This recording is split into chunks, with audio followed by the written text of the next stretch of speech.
Bonjour à tous et bienvenue dans notre communauté, un espace où nous explorons les profondeurs de l'esprit humain, les lois invisibles du succès et les principes qui gouvernent la richesse intérieure. Ici, chaque vidéo est conçue pour éveiller votre conscience, nourrir votre réflexion et vous inviter à un voyage intérieur transformateur. Aujourd'hui, nous allons plonger ensemble dans un sujet crucial, le mythe de la blessure et la croyance que tu peux encore être détruit. Mais avant de commencer, si ce type de contenu résonne en toi, pense à t'abonner à la chaîne et à activer la cloche de notification pour ne jamais manquer nos prochaines vidéos qui stimulent la pensée et éveillent l'âme. Il existe une croyance silencieuse qui gouverne la vie de nombreux êtres humains. Une croyance si ancienne, si enracinée, qu'elle ne se formule même plus en mots. Une croyance qui murmure à chaque geste, à chaque regard, à chaque silence. Quelque chose ou quelqu'un peut encore te briser. Carl Jung observait que l'être humain vit rarement dans le présent psychique. Il vit dans la mémoire de ses blessures, dans les échos des douleurs passées, dans les cicatrices invisibles que l'âme conserve, non pour punir, mais pour se protéger. Jusqu'à ce que l'inconscient soit rendu conscient, il dirigera votre vie et vous l'appellerez destin. Carl Jung. Chaque peur que tu ressens aujourd'hui porte la trace d'une ancienne blessure. Chaque doute, chaque tension intérieure, chaque suspicion est un souvenir méticuleusement gravé dans l'inconscient. Tu crois que la douleur vient de l'extérieur, de ce que les autres disent ou font. Mais Jung savait que la véritable blessure est intérieurement conservée, soigneusement entretenue par la mémoire psychique, par les automatismes du cœur et de l'esprit. L'événement, lui, est passé. Elle n'existe plus dans le temps linéaire. Elle est dissoute dans le monde réel. Mais la souffrance, elle, est nourrie, protégée, répétée comme une flamme que tu continues de souffler malgré toi, souvent sans même t'en rendre compte. Imagine un pont suspendu au-dessus d'une gorge sombre. Chaque émotion non intégrée est comme une corde effilochée, prête à céder à la moindre tension. Chaque peur héritée est un vent invisible qui secoue le pont. Le danger n'est pas de traverser le pont, mais de continuer à croire que le pont pourrait te trahir, même lorsqu'il est solide. Dans les anciens mythes que Jung étudiait, les héros affrontent des monstres et des ennemis. Mais le véritable danger n'est jamais l'ennemi extérieur. Il est à l'intérieur, dans l'incapacité à intégrer l'expérience, à accueillir la douleur, à reconnaître la blessure comme faisant partie de soi. Le héros tombe non parce que le dragon est plus fort, mais parce qu'il n'a pas compris le message que chaque bataille, chaque perte, chaque trahison portait pour lui. Et toi, combien de fois as-tu cru que le monde, une personne, un événement pourrait te détruire, alors que la vraie fragilité n'était qu'une part de toi que tu n'avais pas encore intégrée? Combien de fois as-tu fustigé l'extérieur pour des blessures qui étaient déjà là, latentes, attendant ton attention? Index revers pointant vers la droite blanc. Et si la vraie liberté ne venait pas de ce que tu changes à l'extérieur, mais de ce que tu découvres et intègres à l'intérieur? Chaque émotion non accueillie est un signe que quelque chose en toi cherche à être reconnu. Chaque peur qui réapparaît est un messager de l'inconscient. Et Jung insistait. Ce que tu refuses en toi se répète dans ta vie sous forme de douleur ou de conflit. Il est donc nécessaire d'observer ce mécanisme. Il est nécessaire de poser les questions silencieuses qui font trembler l'âme. Quelles blessures anciennes réveillent encore ma colère, ma peur, mon anxiété? Quelle part de moi est encore emprisonnée par les jugements et les attentes d'hier? Quelle mémoire continue de guider mes choix sans que je le sache? L'invitation de Jung n'est pas de nier la douleur, ni de se condamner pour avoir été blessé. Elle est de prendre conscience de l'endroit précis où la blessure a été conservée, et de comprendre que le pouvoir de cette blessure réside dans ta croyance qu'elle peut encore te dominer. Pense à un enfant qui, ayant trébuché sur un rocher, craint chaque pierre sur son chemin pour le reste de sa vie. L'enfant pourrait marcher avec prudence, mais il pourrait aussi intégrer l'expérience, apprendre, comprendre, transformer la peur en vigilance. Le rocher ne blesse plus. Et la blessure cesse d'être une autorité sur la vie. Ainsi, la question fondamentale n'est pas « qui pourrait encore me faire du mal ?», mais plutôt « quelle part de moi n'a pas encore été intégrée ?» Et lorsque tu commences à répondre à cette question, un changement subtil s'opère. La peur s'apaise. La tension s'allège. La mémoire de la douleur ne disparaît pas, mais elle cesse de dicter ton existence. Tu deviens plus attentif aux signes intérieurs, plus conscient de tes réactions, plus maître de ton énergie psychique. Le mythe de la blessure cesse alors d'être un récit extérieur. Et elle devient un miroir intérieur. Chaque situation, chaque confrontation, chaque sensation douloureuse devient une invitation à te connaître, à accueillir, à intégrer. Et plus tu observes cette dynamique, plus tu réalises que personne, rien, et aucun événement extérieur ne pourra jamais te détruire à nouveau, tant que tu continues ce travail intérieur. Et la vulnérabilité n'est plus une condamnation. Elle devient un passage vers la liberté intérieure. C'est le premier pas vers l'invulnérabilité réelle. Comprendre que la véritable blessure ne réside jamais là où tu la cherches, mais dans l'ombre de toi-même que tu refuses de voir. C'est seulement en éclairant cette ombre que tu cesses d'être gouverné par les fantômes du passé, que tu cesses de trembler devant ce que le monde pourrait faire, et que tu commences à marcher dans ta vie avec une force silencieuse, inébranlable, centrée sur toi-même. L'ombre intégrée, quand ce qui te blessait devient ta force. Pour Carl Jung, tant que l'ombre est rejetée, le monde semblera toujours hostile. Chaque visage, chaque mot, chaque silence peut apparaître comme une attaque. Chaque geste peut réveiller une peur ancestrale, comme si l'extérieur portait toujours la menace que tu n'as jamais acceptée à l'intérieur. On ne s'illumine pas en imaginant des figures de lumière, mais en rendant l'obscurité consciente. Carl Jung.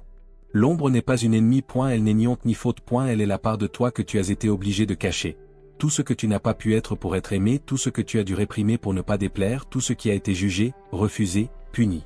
Cette ombre est dense. Elle est silencieuse. Elle attend. Elle te pousse parfois à répéter les mêmes erreurs, à attirer les mêmes blessures, à tourner en boucle dans des relations où le passé devient ton professeur invisible.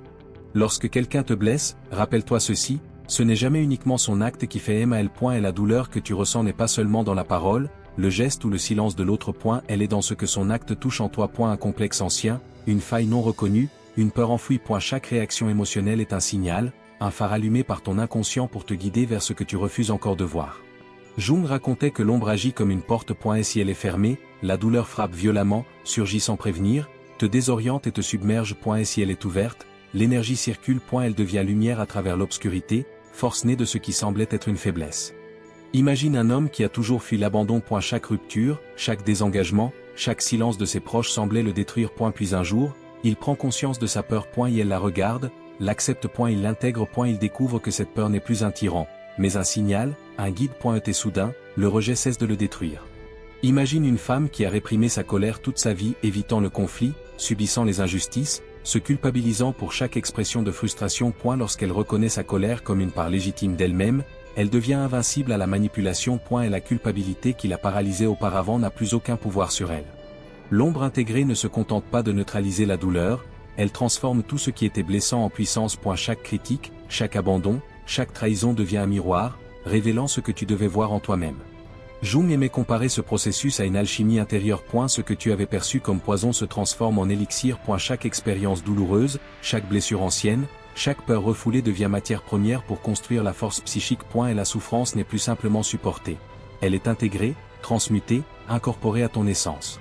Mais ce chemin n'est pas linéaire. L'ombre est subtile, rusée, parfois séduisante. Elle peut te faire croire que tu es déjà libre, alors que tu es seulement au seuil de ta peur. Elle peut se manifester dans des réactions disproportionnées, des ressentiments inattendus, des répétitions de schémas que tu pensais maîtriser. Chaque incident devient un test silencieux. Vas-tu reconnaître ce qui s'éveille en toi, ou vas-tu le repousser encore une fois? Et lorsque tu acceptes enfin ce que tu refusais, une transformation profonde survient. Les blessures qui te paralysaient deviennent des forces invisibles. Les anciens ennemis, peur, complexe, souvenirs douloureux cessent de te posséder. L'énergie que tu as gaspillée à te protéger se libère et circule à nouveau dans ta vie. Cette intégration transforme non seulement ton rapport à toi-même, mais aussi ton rapport au monde. Les autres ne peuvent plus te blesser de la même manière. Leurs paroles ne pénètrent plus le centre que tu as renforcé. Les situations douloureuses ne te définissent plus. Ton corps et ton esprit ne se crispent plus à l'idée de la menace extérieure, car tu sais que la véritable force réside à l'intérieur. Et voici la question qui surgit, silencieuse mais puissante. Index revers pointant vers la droite blanc. Et si ce qui t'a fait le plus souffrir était précisément ce que tu devais intégrer pour devenir invulnérable? Chaque douleur, chaque blessure, chaque peur devient alors un pont. Un passage obligé pour atteindre un état de liberté intérieure que peu osent explorer. Rien ni personne ne peut atteindre à l'extérieur, tant que tu n'as pas cédé sur ce qui est à l'intérieur. C'est le paradoxe de l'ombre, plus tu l'affrontes et l'intègres, plus elle cesse d'être un danger et plus elle devient une source de puissance et de lucidité. Et dans ce processus, le monde n'est plus perçu comme hostile. Les épreuves continuent, certes, mais elles ne sont plus des menaces, elles deviennent des opportunités. Opportunité de voir, d'apprendre, de renforcer le centre. Opportunité de marcher dans la vie avec une force que l'extérieur ne peut jamais confisquer. L'ombre intégrée est ce lieu intérieur où la vulnérabilité se transforme en invulnérabilité, où la peur se transforme en conscience, et où ce qui te blessait devient finalement ta plus grande force. Le centre intérieur, là où plus rien ne peut atteindre. Carl Jung appelait cela le soi, le centre stable et silencieux de la psyché, le lieu où la totalité de ton être peut se reposer sans crainte, sans tension, sans jugement. Le soi est le principe d'ordre et de totalité de la personnalité. Carl Jung. Tant que tu vis depuis l'ego, tu es toujours vulnérable. L'ego est comme un navire à la dérive, dépendant du vent, du regard des autres, de l'approbation extérieure, des décisions et des jugements qui l'entourent. Chaque mot, chaque geste du monde extérieur peut le secouer, l'inquiéter, le troubler. Mais le soi ne dépend de rien ni de personne. Il ne craint ni la critique ni l'indifférence, car il se sait entier. Lorsque tu te déplaces vers le soi, tu commences à ressentir quelque chose de radicalement différent. La stabilité au milieu du chaos. Tu peux encore sentir la douleur, tu peux encore percevoir la tension, mais ces forces ne te définissent plus, elle ne te possède plus. Elle traverse ton être comme la pluie traverse un rocher. Imagine un arbre profondément enraciné. Le vent peut secouer les branches, il peut briser les feuilles, mais le tronc demeure solide. Le tronc est ton centre, ton soi, immuable et vigilant. Même si le monde est tumultueux, même si les tempêtes se déchaînent autour de toi, tu ne vacilles pas.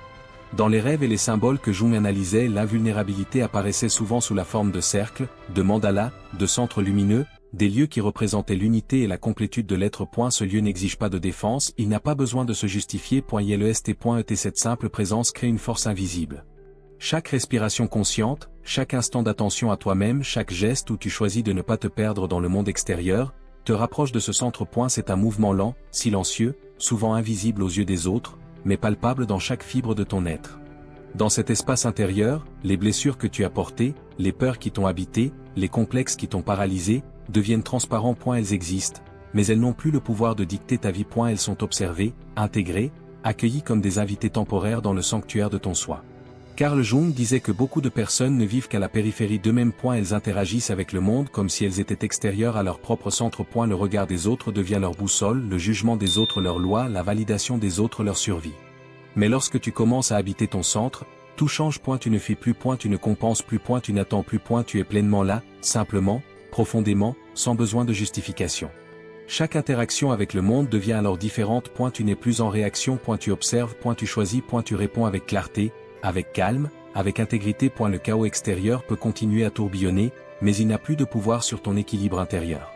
Visualise un cercle lumineux au milieu d'une pièce sombre. Autour, tout bouge, tout tremble, tout change. Mais au centre, la lumière reste intacte. C'est le soi. C'est ton espace inviolable. Et plus tu t'y engages consciemment, plus tu réalises que tu n'as jamais été vulnérable comme tu le croyais. Et la peur, la douleur, la colère ne t'atteignent pas là où tu es véritablement. Elles n'affectent que les couches superficielles de ton ego, mais jamais le cœur de ton être. Chaque moment de présence consciente est une ancre, une racine dans ton sol intérieur. Chaque regard porté sur toi-même, chaque acceptation de ce qui est, renforce ce centre invisible mais puissant. Alors, la question se pose naturellement, doucement, comme un souffle qui traverse ton esprit. Index revers pointant vers la droite. Blanc. Vis-tu encore à la périphérie de toi-même, ou as-tu commencé à habiter ton centre? Et si tu habitais pleinement ce centre, que se passerait-il dans tes relations, dans ton travail, dans chaque décision que tu prends? Que deviendrait ton énergie si tu n'étais plus jamais dispersé, ni par la peur, ni par l'attente, ni par le jugement? Le soi n'est pas un lieu à atteindre, ni une destination lointaine. C'est un espace que tu peux créer ici et maintenant, à chaque respiration, à chaque pensée consciente, à chaque regard honnête vers toi-même. C'est un voyage lent et silencieux, mais un voyage qui transforme chaque douleur passée en sagesse, chaque peur en force, chaque fragilité en enracinement. Et dans ce centre, tu découvres quelque chose de rare. La liberté de ne plus être définie par ce qui t'entoure, la capacité de voir la vie telle qu'elle est et le pouvoir de rester entier, stable et invulnérable, même lorsque tout bouge autour de toi. L'alchimie de la souffrance, pourquoi la douleur ne revient jamais deux fois de la même façon. Pour Carl Jung, la souffrance non comprise n'est jamais silencieuse. Elle revient. Elle frappe à nouveau. Elle s'insinue dans les mêmes cicatrices, sous des formes différentes, pour que l'âme puisse enfin voir ce qu'elle refuse encore de regarder. Ce à quoi tu fais face se transforme. Ce que tu fuis te poursuit. Carl Jung. La vie a ses lois invisibles. Elle ne répète jamais exactement les mêmes épreuves, mais elle envoie des échos, des variations, des refrains subtils pour que tu entendes la leçon cachée derrière chaque douleur. Si tu ignores la blessure, si tu refuses de regarder ce qui t'a fait mal, la souffrance se manifeste à nouveau, comme un spectre obstiné. Elle revient sous d'autres formes, parfois plus douces, parfois plus percutantes, mais toujours avec le même message, intègre-moi. Mais lorsque tu t'assieds face à cette douleur, que tu la regardes s'enfuir, que tu acceptes sa présence et que tu cherches à comprendre ce qu'elle t'enseigne, une transformation subtile se produit. Ce qui était plomb devient OR. Et la blessure devient conscience. Et la perte devient clarté. Imagine un métal noirci par le feu et la pression. Dans son état brut, il semble inutile, fragile, impur. Mais lorsqu'il est travaillé avec patience, avec connaissance, avec intention, il se transforme en un métal précieux. Chaque coup, chaque frottement, chaque souffle de feu participe à sa transmutation. C'est exactement ainsi que fonctionne l'alchimie psychique de Jung. Rien ni personne ne pourra plus jamais te faire mal de la même manière. Si tu as tiré le sens de l'expérience. Ce n'est pas une promesse magique, ni un espoir naïf. C'est la conséquence naturelle de l'intégration consciente de la douleur. Chaque blessure que tu acceptes devient un outil. Chaque humiliation, chaque perte, chaque trahison devient une pierre que tu ajoutes à ton édifice intérieur. Tu ne te venges pas sur le monde. Tu ne caches pas ton ressentiment. Tu observes. Tu apprends. Tu te transformes. Jung comparait souvent ce processus à l'alchimie. Le plomb, symbole de la souffrance et de l'incomplétude, ne devient précieux qu'à travers le feu, la patience et l'attention. Il ne s'agit pas d'éviter la douleur, ni de prétendre qu'elle n'existe pas. Il s'agit de la traverser avec conscience. La vie, alors, ne devient pas nécessairement douce. Les tempêtes peuvent encore survenir. Les pertes peuvent encore frapper. Mais toi, tu deviens solide. Solide non pas dans l'ignorance des événements mais dans la maîtrise intérieure de ton esprit et de ton cœur. Tu cesses de demander à l'extérieur ce que seul ton monde intérieur peut fournir. La sécurité, la confiance, la paix. Tu cesses de chercher l'approbation dans les regards et les paroles des autres. Tu deviens ta propre forteresse, ton propre sanctuaire. Chaque expérience douloureuse intégrée devient alors une lumière. Une lumière qui éclaire le chemin de tes pas futurs. Tu avances avec une compréhension nouvelle. Rien ne se perd, rien n'est inutile, tout est matière pour la transformation. Pense à une rivière qui rencontre des rochers. Le flux est interrompu, ralenti, parfois dévié. Mais il continue, et chaque obstacle devient une leçon pour l'eau. Contourner, s'adapter, sculpter la roche sur son passage. De même, chaque souffrance intégrée devient une sculpture de ton être, façonnant une force et une clarté intérieure que rien ne peut dissoudre. Et c'est là le paradoxe. La douleur, lorsqu'elle est comprise et transformée, cesse d'être douloureuse dans son pouvoir destructeur. Elle devient une alliée silencieuse, une compagne de route qui te rappelle, tu as survécu. Tu as appris. Tu es plus fort. Alors, ferme les yeux un instant et pose-toi cette question. Index revers pointant vers la droite. Blanc. Que as-tu vécu que tu n'as pas encore transformé en sagesse? Peut-être que certaines blessures sont encore tapies dans l'ombre, prêtes à surgir au moment où tu t'y attends le moins. Peut-être que certains événements semblent insignifiants, mais contiennent encore des fragments de vérité que tu n'as pas saisis. Et plus tu refuses de les regarder, plus la souffrance réapparaît, masquée sous une autre forme, jusqu'à ce que tu sois prêt à l'intégrer pleinement. L'alchimie de la souffrance n'est pas rapide. Elle n'est pas spectaculaire. Elle est silencieuse, subtile, invisible aux yeux de ceux qui observent de l'extérieur. Mais à l'intérieur, elle transforme tout. Le plomb de la douleur devient l'or de la conscience. La perte se métamorphose en clarté et toi, tu deviens invulnérable dans ton centre intérieur. Capable de traverser le monde sans que rien ni personne ne puisse te détruire de la même manière qu'avant. Chaque moment que tu consacres à accueillir, comprendre et intégrer ta souffrance est un pas vers ce pouvoir silencieux. Chaque pensée consciente, chaque respiration attentive, chaque émotion acceptée contribue à cette transformation. Et c'est ainsi, progressivement, que tu deviens maître de ton expérience intérieure, libre de marcher dans la vie avec un cœur solide et un esprit clair. L'invulnérabilité réelle, quand plus rien n'a besoin d'être protégé. Nothing and nobody will ever hurt you again.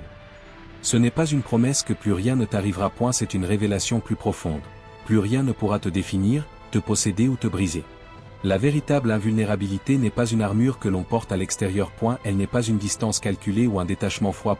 Elle est un état intérieur, un alignement profond avec ton propre centre, une conscience claire que tu es entier, complet et suffisant, indépendamment de ce qui t'entoure. Celui qui regarde à l'extérieur rêve. Celui qui regarde à l'intérieur s'éveille. Carl Jung. Chaque moment où tu cherchais validation, sécurité ou amour à l'extérieur, tu étais fragmenté. Tu offrais des morceaux de toi pour compléter un vide que personne d'autre ne pouvait combler. Mais lorsque tu te retournes vers toi-même, lorsque tu observes, acceptes et intègres tes parts d'ombre et de lumière, tu cesses d'être fragmenté. Tu deviens entier. Être entier ne signifie pas être parfait. Cela signifie avoir traversé la peur, la douleur et l'incertitude sans te perdre dans le processus. Cela signifie que tu peux ressentir profondément, aimer intensément, et pourtant rester immobile dans ton centre, inébranlable, face aux tempêtes de la vie. Imagine un lac au milieu des montagnes. Le vent souffle, les branches des arbres frôlent sa surface, des cailloux tombent dans l'eau mais la profondeur reste intacte, silencieuse, solide. Cette profondeur, c'est ton centre intérieur. C'est là que plus rien ni personne ne peut t'atteindre de manière à te déstabiliser. Lorsque tu es entier, tu observes le monde d'un autre point de vue. Les blessures du passé n'ont plus de prise sur toi. Les mots cruels, les trahisons, les jugements, tout ce qui autrefois te définissait ou te blessait devient un simple écho dans un vaste espace intérieur que tu habites. Tu es rassemblé, et ce rassemblement devient ton pouvoir silencieux. Ta vulnérabilité n'est plus une faiblesse. Elle est la preuve que tu as traversé la vie, que tu as ressenti, que tu as intégré. Ton cœur peut encore s'ouvrir, encore aimer, encore s'émouvoir, mais il ne peut plus être brisé, car il ne dépend de rien d'extérieur pour exister. Jung observait que beaucoup de personnes passent leur vie à tenter de se protéger. Des stratégies conscientes, des murs invisibles, des masques qui cachent la vérité de l'âme. Mais cette protection n'est jamais complète. Elle maintient l'illusion de sécurité, mais elle enferme aussi le potentiel de l'être. La véritable invulnérabilité surgit lorsque tu cesses de te protéger de l'extérieur et que tu commences à te rencontrer pleinement à l'intérieur. Chaque peur, chaque douleur, chaque ombre devient matière première pour ton intégrité. Chaque perte, chaque rejet, chaque épreuve devient un enseignement pour te renforcer. Imagine un jardin intérieur, soigneusement entretenu. Il y a des fleurs, des pierres, des racines, des coins ombragés. Tu ne peux pas contrôler la pluie ou le vent, mais tu peux maintenir le sol fertile, protéger ce qui pousse et observer ce qui change. C'est ainsi que l'invulnérabilité se manifeste. Non pas en changeant le monde, mais en transformant ta relation avec lui. Et lorsque tu deviens entier, la vie peut te traverser sans te détruire. Tu peux traverser la perte, le deuil, la trahison, et pourtant rester intact dans ton centre. Tu peux ressentir la joie, la peur, la colère et l'extase, et pourtant ne jamais te perdre toi-même. L'invulnérabilité réelle est un état d'alignement profond, où le corps, l'esprit et l'âme marchent ensemble. Où tes réactions ne sont plus dictées par l'ego ou par les blessures non résolues. Où la sécurité et la puissance viennent de toi-même, et non de l'approbation extérieure. Alors une dernière question demeure, calme, profonde, décisive. Index revers pointant vers la droite blanc. Et si la véritable invulnérabilité n'était pas de ne plus jamais souffrir, mais de ne plus jamais te perdre toi-même? Imagine la liberté que cela procure. La liberté de marcher dans le monde sans peur, la liberté de parler, d'aimer, de créer, de ressentir pleinement, sans jamais être esclave de ce qui pourrait te blesser. Chaque respiration consciente, chaque moment d'attention à toi-même, chaque intégration de l'ombre, chaque transformation de la souffrance t'amène un peu plus près de cet état. Et lorsque tu atteins ce lieu où plus rien n'a besoin d'être défendu, où la vie peut te traverser sans te détruire, tu découvres le véritable sens de la phrase de Jung: rien ni personne ne pourra jamais te faire mal à nouveau, non parce que tu ne ressens rien, mais parce que tu es complet, entier, et profondément éveillé. Si cette vidéo t'a apporté une lumière, un insight ou simplement un moment de réflexion, pense à liker et partager pour soutenir la chaîne. N'oublie pas de t'abonner et d'activer la cloche de notification pour ne manquer aucune de nos prochaines explorations de l'esprit et de la conscience. Nous aimerions savoir ce qui t'a le plus marqué dans cette vidéo. Écris-le en commentaire, échangeons ensemble et faisons grandir cette communauté d'âmes éveillées. Et pour continuer ton voyage intérieur, clique sur la vidéo qui vient de s'afficher à l'écran, elle te guidera encore plus profondément vers la maîtrise de ton énergie et la pleine conscience de toi-même.